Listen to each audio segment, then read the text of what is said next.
শিক্ষার্থীরা আমার শুভেচ্ছা ও আশা করি তোমরা ভালো আছো। আমিও ভালো আছি। আজকে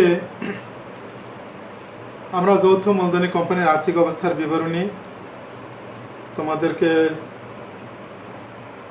করানো শুরু করেছি। কয়েকটা ক্লাস ইতিমধ্যেই হয়ে গেছে। যেহেতু এই অঙ্কগুলি ধাপে ধাপে করতে হয় সেহেতু আমাদের কয়েকটি ক্লাস লাগতেছে। অঙ্ক কয়েকটা ধাপ বিশিষ্ট, সে কারণে আমাদের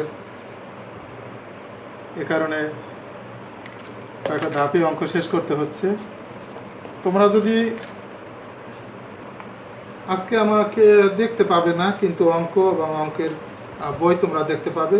কোন সিস্টেমটা তোমাদের জন্য ভালো আমাকে একটু জানাবে।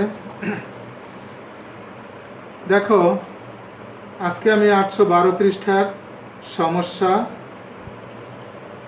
26, রাফি লিমিটেডের অনুমিত মূলধন 8,000 টাকা, যা প্রতিটি 100 টাকা মূল্যের 8,000 শেয়ারে বিভক্ত। 2015 সালের 31 ডিসেম্বর কোম্পানির রেয়ামিল নিম্নরূপ। রাফি লিমিটেডের রেয়ামিল 31 ডিসেম্বর 2015। এই রেয়ামিলটা সম্পর্কে তোমাদেরকে বিস্তারিত আলোচনা করেছিলাম এবং সমন্বয় সম্পর্কেও তোমাদের সাথে আলোচনা করেছি। এখন দেখো, করণীয় ক আমরা শেষ করেছি, তোমাদেরকে আমি করিয়েছি ক্লাস, এবং খ শেষ করেছি। এখন আজকে গ নিয়ে তোমাদের সাথে আলোচনা হবে, গ করাবো। তো শিক্ষার্থীরা, তোমাদেরকে বলছি যে রেওয়ামিলটা আগে আমি ভালো করে পড়ে তারপরে চিহ্ন রেখেছি, যেখানে যোগের কাজ আছে বা বিয়োগের কাজ আছে, কমাতে হবে বা বাড়াতে হবে, যেখানে গণনা করতে হবে সেখানে চিহ্ন রেখেছি, একটা ডট দিয়েছি, বিন্দু দিয়েছি। আশা করি তোমরা আজকে ভালোই দেখতেছো। আজকে আমি বলছি যে আজকে আমাকে দেখবে না, কিন্তু অঙ্ক এবং অঙ্কের প্রশ্ন যেটা তোমাদের জরুরি দেখা, সেটা তোমরা দেখতেছো। এবং এখন আমি যে খাতা অঙ্ক করাবো সেটা তোমরা দেখতে পারবে। তো অঙ্কটি একটু ভালো করে লক্ষ্য করো। এখন আমি অঙ্কটি সরিয়ে ফেললাম। এখন আমি অঙ্কটি খাতায় তোমাদেরকে করাচ্ছি। করণীয় গ, রাফি লিমিটেডের আর্থিক অবস্থার বিবরণী। আর্থিক অবস্থার বিবরণী। তো দেখো,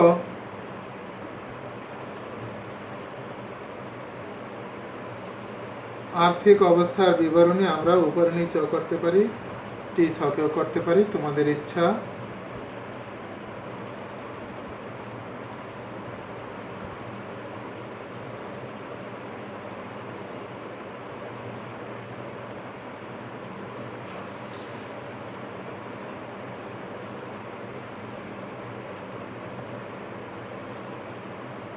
প্রথমে আমরা দায় দিয়ে শুরু করতে পারি।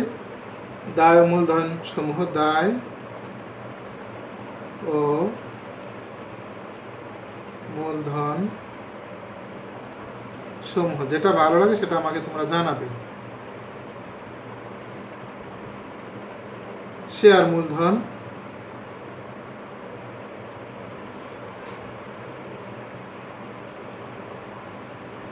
এটা হেডলাইন, শেয়ার মূলধন হেডলাইন। এরপরে লিখতে হয় অনুমোদিত মূলধন,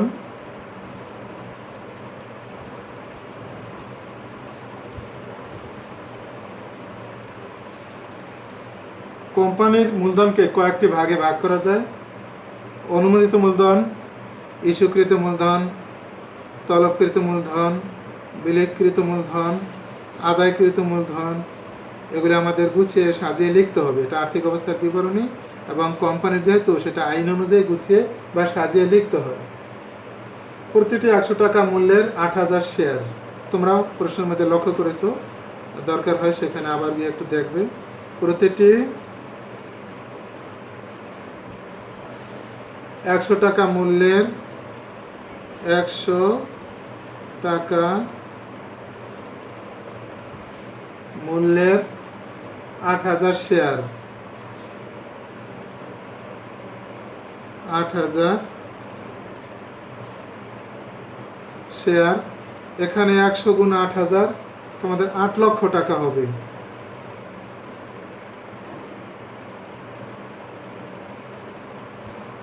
৳8 লক্ষ।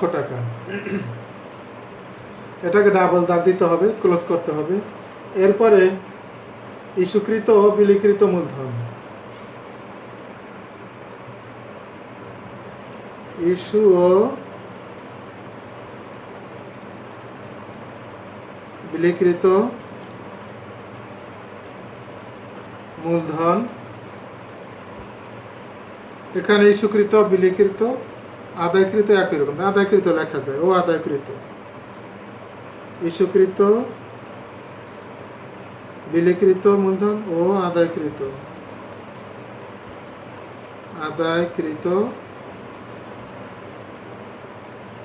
মূলধন।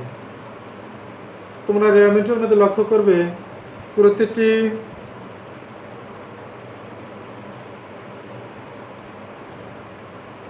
শেয়ার 100 টাকা করে 5,000 শেয়ার 5 লক্ষ টাকা হয় আদায়কৃত মূলধন। তোমার টোটাল টাকার অঙ্কের ঘরে টোটাল করতে হবে, মোট করতে হবে। এরপরে অঙ্কের নিয়ম অনুযায়ী আমাদের রিজার্ভ ও উদ্ধৃত লিখতে হবে। মূলধন লেখার পরে আমাদের এটা যৌথ মূলধনী কোম্পানির আইন অনুযায়ী রিজার্ভ ও উদ্ধৃত,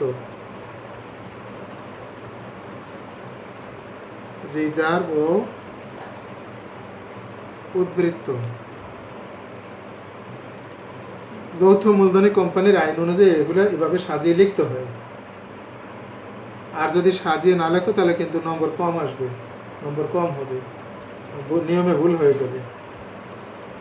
আমরা রক্ষিত আয় বিবরণী এখানে লিখতে হবে শেয়ার অধিহার, সাধারণ সঞ্চিতি যদি অঙ্কে থাকে, তারপরে রক্ষিত আয় বিবরণী উদ্ধৃত, রক্ষিত আয় বিবরণীর উদ্ধৃত, সেটা আমি বের করে রেখেছিলাম তোমাদের জন্য। আমি একটু দেখাই তোমাদেরকে রক্ষিত আয় বিবরণীর উদ্ধৃতটা কীভাবে বের করছি। অঙ্কে চাওয়া হয় নাই, একটা গণনার মাধ্যমে বের করতে হয়েছে রক্ষিত আয় বিবরণীর সমাপনী উদ্ধৃত নির্ণয়। এখানে রক্ষিত আয় বিবরণীর প্রারম্ভিক উদ্ধৃত রেয়ামিলে দেওয়া আছে, দেখো 31,700 টাকা। এখানে যোগ হবে চলতি বছরের নেট লাভ 14,300, যোগ করলে হবে 46,000। এখান থেকে বন্টনযোগ্য ব্যয়সমূহ বিয়োগ করতে হবে। বন্টন সমূহ অর্থাৎ এই আয়ের থেকে যেটা আমাদের বন্টন করে শেয়ার হোল্ডারদেরকে দিতে হবে, যেমন ঘোষণাকৃত লভ্যাংশ, অঙ্কটার মধ্যে রেয়ামিলে রয়েছে 10,000 টাকা। 46,000 থেকে 10,000 বাদ দিলে 36,000 টাকা থাকে, সেটাই আমাদের রক্ষিত আয় বিবরণীর সমাপনী উদ্ধৃত। এটা আমাদের রিজার্ভ এবং উদ্ধৃতের ঘরে লিখতে হবে 36,000।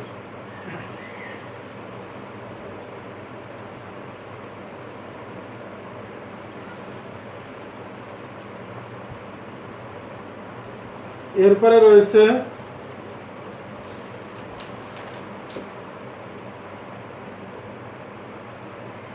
দীর্ঘমেয়াদী ঋণ। অঙ্কটার মধ্যে একটাই আছে ঋণপত্র 80,000 টাকা। দীর্ঘমেয়াদী ঋণ,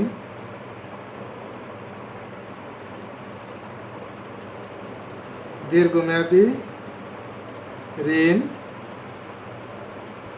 ঋণপত্র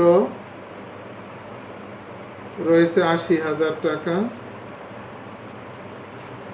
ভিতরে যোগ বিয়োগের কোনো কাজ নাই, এই কারণে ঘরে একটাই করছি। ঘর যে কয়টা প্রয়োজন সে কয়টাই করতে পারো, 2টা 3টা, তোমার যে কয়টা ঘর প্রয়োজন টাকার অঙ্ক সে কয়টাই তুমি করতে পারবা। সাধারণত 3টা দেখা যায়, তো এখানে আমি লক্ষ্য করলাম যে যোগ বিয়োগের কাজ নেই, এই কারণে একটা ঘর করেছি। এরপরে চলতি দায় সমূহ, চলতি দায়, চলতি দায় কি কি আছে দেখো, বকেয়া বেতন আছে, বকেয়া বকেয়া বেতন আছে ৯,০০০ টাকা।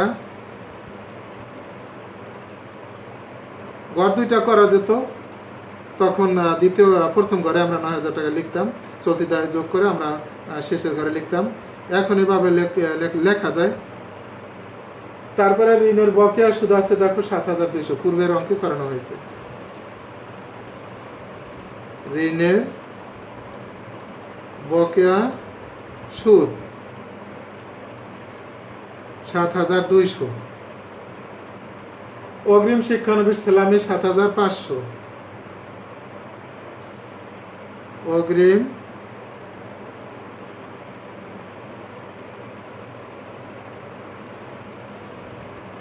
শিক্ষানবিশ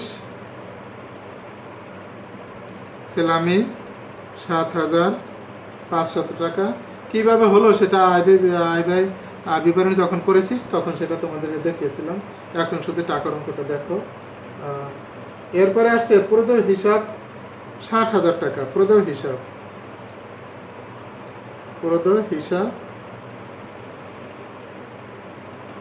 ৬০,০০০ টাকা। এরপরে রয়েছে ঘোষণাকৃত লভ্যাংশ ১০,০০০।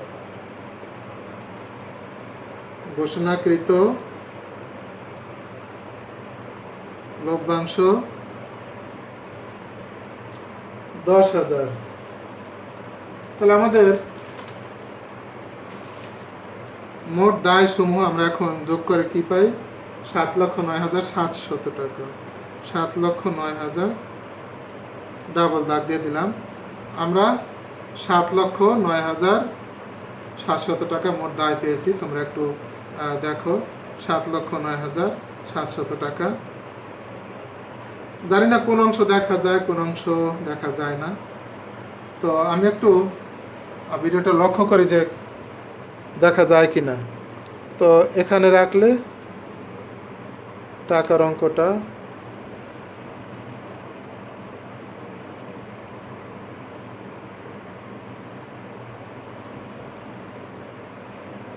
যাই হোক,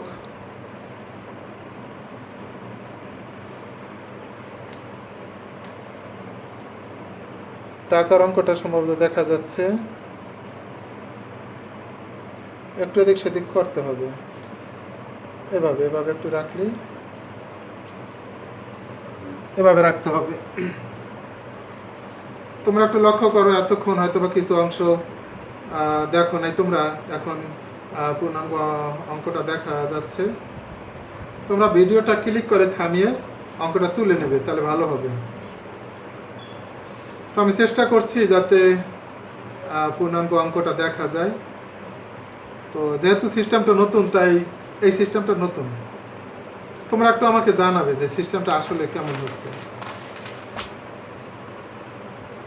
অঙ্কটা তোমরা পূর্ণাঙ্গ দেখতে পাচ্ছিলে এবং খাতায় পূর্ণাঙ্গ অঙ্কটা তোমরা দেখতে পাইতেছ। এখন আমি সম্পদ সমূহ লিখব। সম্পদ সমূহ একটু ঘর কাটতে হবে।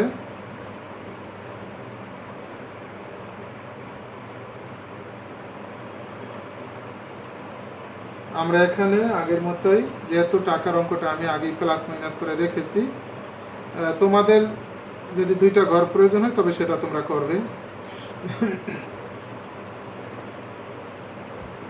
স্থায়ী সম্পদ,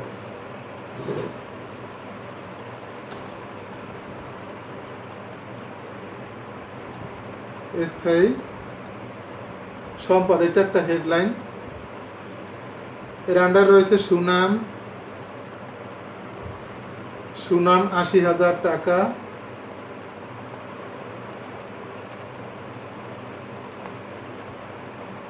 ভূমি ও দালান ১,৭৯,৭০০ টাকা। ভূমি ও দালান, ভূমি ও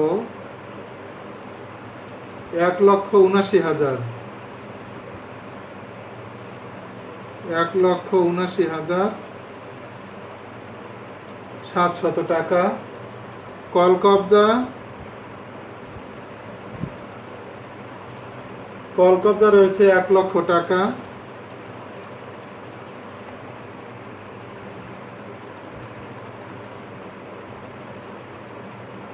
এরপরে আমাদের স্থায়ী সম্পদের তিনটাই ছিল। এরপরে নিয়ম অনুযায়ী অর্থাৎ আইন অনুযায়ী, অঙ্কটা কিন্তু আইন অনুযায়ী করতে হবে। তোমাদের বই যে ছক,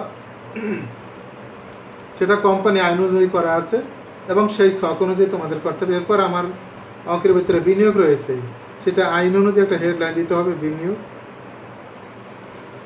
এই আর্থিক অবস্থার বিবরণী যেটা যৌথ মূলধনী কোম্পানির, সেটা তোমাদের আইন অনুযায়ী করতে হয়। 15% বিনিয়োগ, 15% বিনিয়োগ 1,50,000। এরপরে চলতি সম্পদ, আর বিনিয়োগ নেই। এরপরে আমাদের চলতি হেডলাইন, চলতি সম্পদ হেডলাইন। চলতি সম্পদের আন্ডারে আছে অব্যবহৃত মণিহারি 500 টাকা।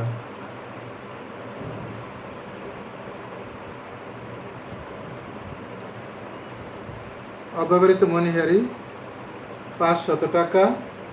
বিনিয়োগের অনাদায়ী সুদ 15,000 টাকা। বিনিয়োগের অনাদায়ী সুদ 15,000 টাকা। এগুলি কিভাবে হলো সেগুলো কিন্তু আয় ব্যয় বিবরণীতে তোমাদেরকে বের করে দেখাইছিলাম, প্রয়োজনে সেটা সামনে রাখবে। অগ্রিম ভাড়া আছে 3,000।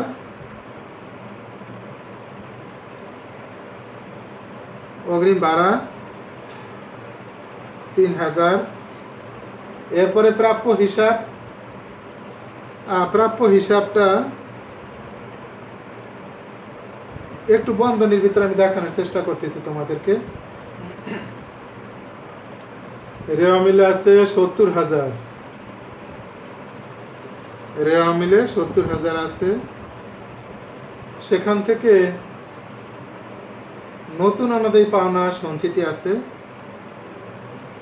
7,000, সেটা বিয়োগ করতে হয়। এরপরে দেখো নতুন অনাদায়ী পাওনা আছে 1,500, তাহলে থাকে 61,500, 61,500 টাকা। সমাপনী মজুত পণ্য 80,000 টাকা।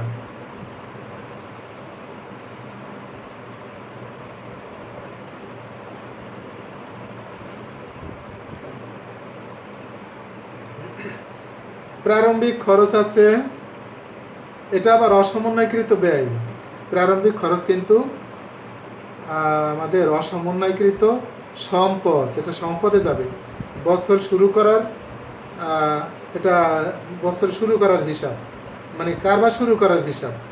কারবার যখন শুরু হয় নাই তার আগের হিসাব বা লেনদেন, এটা অতএব প্রাথমিক খরচ অসমন্বয়কৃত সম্পদ। এটাকে সাধারণত মৌখিকভাবে আমরা ভুয়া সম্পদ বলতে পারি। এটা দ্বারা আপাতত কোনো উপকার হয় না, উপকার যা হওয়ার একবারই হয়েছে। এটা আস্তে আস্তে অবলোপন করতে হয়, কারণ এটাকে অবলোপনযোগ্য ব্যয় বা অবলোপনযোগ্য সম্পদ অথবা অসম্মানকৃত সম্পদ বলি, অথবা কেউ ভুয়া সম্পদ বলে থাকে। প্রাথমিক খরচ, তাহলে হেডলাইনটা লিখতে হবে অসমন্বয়কৃত ব্যয়সমূহ। অসমন্বয়কৃত ব্যয় সমূহ হেডলাইন। প্রাথমিক খরচ, এখানে এটা হবে না। প্রাথমিক খরচ 50,000। দেখো একটু বন্ধনীতে কাজ করি, যেহেতু আমি ঘর একটা করছি, ঘর দুইটা করা ভালো ছিল। 50,000 বলছে যে অবলোপন করতে হবে 5 ভাগের 1 ভাগ অথবা 10,000। সমন্বয়ে বলা আছে অবলোপন করতে হবে 10,000, তাহলে 40,000 আমার প্রাথমিক খরচ হলো। এটা অবলোপন, 10,000 অবলোপন। তোমরা নিচে নিচে করতে পারতো, যেহেতু আমি ঘর একটা করে ফেলছি। তাহলে আমাদের সম্পদের যোগফল হবে 7,09,700, 7,09,700 টাকা। শিক্ষার্থীরা, তোমরা যখন বাসায় করবে তখন এখানে তো দাগ টানা ছিল, অঙ্কটা খাতার ভিতরে দাগ টানা ছিল। যেই পরিমাণ দরকার সেই পরিমাণ দাগ টানবে, এরপরে স্কেল দিয়ে নিচে আবার আর দাগটা মিলিয়ে দেবো, অঙ্কটার সৌন্দর্য বৃদ্ধি পাবে। এখানে টাকার অঙ্ক লিখতে পারবো, এখানে টাকা, এরপর এখানে টাকা, শিক্ষার্থীরা আজকে যে অঙ্কটা আমরা করালাম আর সেই অঙ্কটা 812 পৃষ্ঠায়। এখন সম্ভবত একটু ভালো করে দেখতে পাইতেছো তোমরা। আস্তে আস্তে কৌশল আমাদের জানতে হবে। অনলাইন তো নতুন, তোমরা আমাদের মা এবং বাবা, তোমাদের মনোযোগী হতে হবে এবং আমাদের সাথে তোমাদের একটু ফ্রি থাকতে হবে, অর্থাৎ তোমাদের মনের কথা আমাদেরকে একটু জানাতে হবে। স্যার এইভাবে করলে ভালো হয়, তো আর একটু বোর্ডে গিয়ে করলে ভালো হয়, খাতায় করলে ভালো হবে, অথবা এখন অঙ্কটা দেখতে পাচ্ছি এখনই ভালো হয়। যখন আমি বোর্ডে করি তখন কিন্তু প্রশ্নটা থাকে, অর্থাৎ বইটা থাকে আমার কাছে, তোমরা পুরো অঙ্কটা দেখো না। তো আজকে শুরু তো আমারও দেখো নাই, কিন্তু তোমাদের যেটা দরকার বই প্রশ্ন সেটা দেখতে পাচ্ছ। এবং এই খাতাটা, যেই খাতা আমি অঙ্ক করেছি সেই খাতাটা সম্পূর্ণ তোমরা দেখতে পাচ্ছ। এবার কি কোনো কিছু মুছতে হয়নি, বোর্ডে অঙ্ক করলে আমাদের মুছতে হয়, জানো অঙ্কটা বড়, অতএব বিভিন্ন ধরনের সুবিধা আমাদের রয়েছে। তো কোনটায় তোমরা ভালো উপকৃত হও সেটা তোমরা আমাদেরকে বলবে। হিসাব বিজ্ঞানের অঙ্ক তো বোর্ডে মুছতে হয়, তো আগে যেগুলো লিখেছি সেগুলো মুছে তারপর আবার অঙ্ক করতে হয়। এতে একটা ধারাবাহিকতা নষ্ট হয়ে যায়, আগে কী লিখছিলাম সেটা তারা জানা থাকে না। এ কারণে আমাদের কোন পদ্ধতিটা ভালো হয় তোমরাই আমাদেরকে জানাবে। সব পদ্ধতি আতে আমি অঙ্ক তোমাদেরকে শেখাতে পারবো। শিক্ষার্থীরা, এই করোনাকালীন সময়ে যেহেতু আমাদের স্কুল কলেজ সব বন্ধ রয়েছে, অনলাইনে ক্লাস চলতেছে, যেহেতু অনলাইনে ক্লাস করতেছি, তোমাদের বিদ্যালয়ে যেতে হবে না। আমার মনে হয় তোমাদের কোথাও আর যাওয়ার প্রয়োজন নেই, যেহেতু স্কুলে যাওয়ার বা কলেজে যাওয়ার মতো একটা ব্যাপার এটাই ঘরে বসে সম্পাদন হচ্ছে।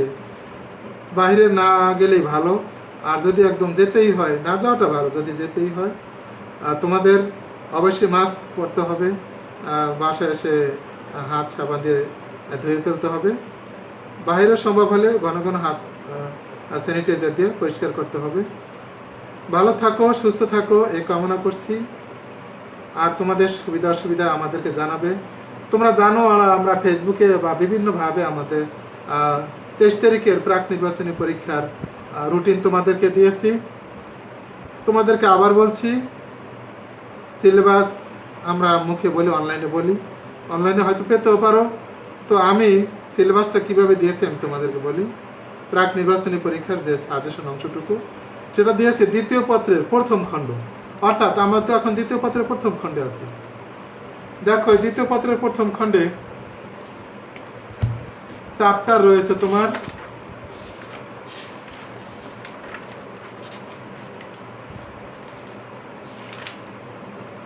চ্যাপ্টার রয়েছে 5টা।